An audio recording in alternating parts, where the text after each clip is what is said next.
Welcome. We're about to dive into a really powerful idea, the idea that everything we can see and touch is actually shaped by a world we can't see at all. So let's just jump right in with this question. Seriously, think about it. What if everything you can see was made from something you can't? Like the chair you're sitting in, the phone in your hand? What if all of it is just the end result of something that started in a totally invisible spiritual place? That's the rabbit hole we're going down today. Okay, to really get this, we've got to look at two totally different ways of seeing the world. First, you've got the human way. We love certainty, right? We follow the formulas, go to school, get a job. We're kind of stuck in the right now. But then there's this other perspective, a divine one. It's completely outside of time. It says, I make the end before the beginning.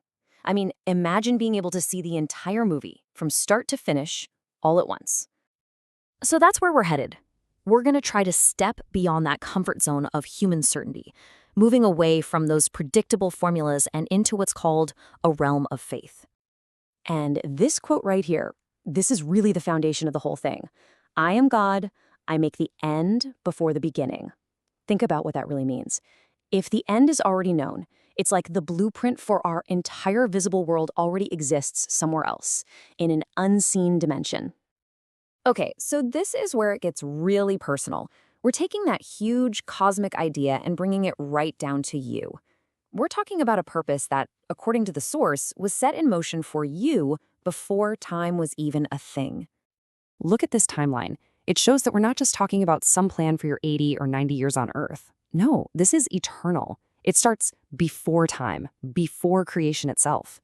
Then it moves to in the womb, where you were specifically formed. It unfolds throughout life, of course, but here's the kicker. It keeps going, extending beyond time into eternity. It's like this one continuous, unbroken story. Okay, so you're probably wondering, if this blueprint exists in some invisible realm, how in the world does it become real? How does it get here? Well, that's what we're tackling next. The idea is that faith is the bridge. It's the thing that connects that spiritual plan to our physical, tangible world. And the definition of faith here is absolutely critical. Check out these two words, substance and evidence. This isn't talking about wishful thinking or just a feeling. It's framing faith as the actual stuff, the material of things you hope for, and the proof of realities that you just can't see yet. So think of faith as the catalyst. It's the agent that takes something immaterial from that unseen world and pulls it into our world, making it real, making it tangible. And it's broken down into this simple three-step path. It starts with revelation. That's when the idea, the divine blueprint, is shown to you. Step 2 is faith. That's you accepting that invisible idea as hard evidence even though you can't see it.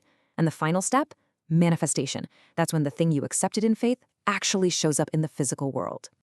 This whole concept of accessing the invisible is also described as a kind of spiritual hiding place. It's a shelter from the storms of life, a place where you can tap into this immense treasure.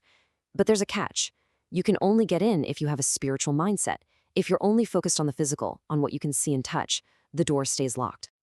All right, this is all great in theory, but how do you actually do it?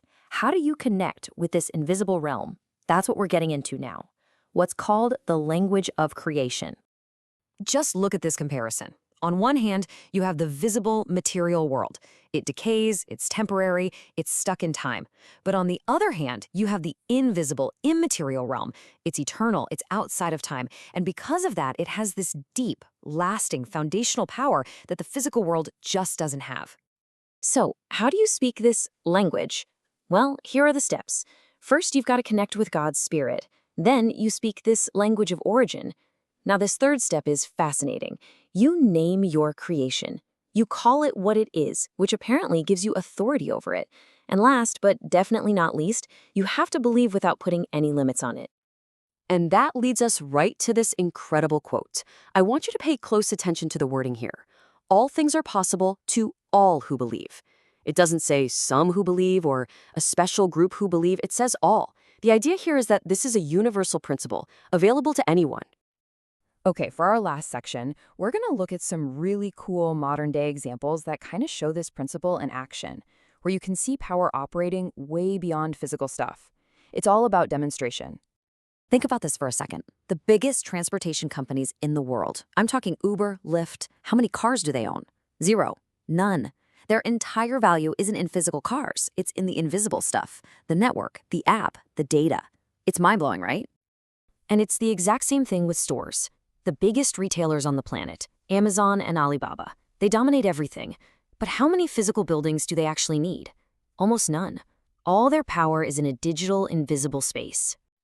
So what's the point of these examples? Well, the conclusion is pretty direct. If this principle, value without physical stuff, works so incredibly well in business, why wouldn't it work in the spiritual realm? The argument is that real, reality-shaping power doesn't depend on physical things. It operates beyond all those limitations. And this brings us to a huge shift in how we think about creation. The idea isn't that you're making something out of thin air, no. It's that you are demonstrating it.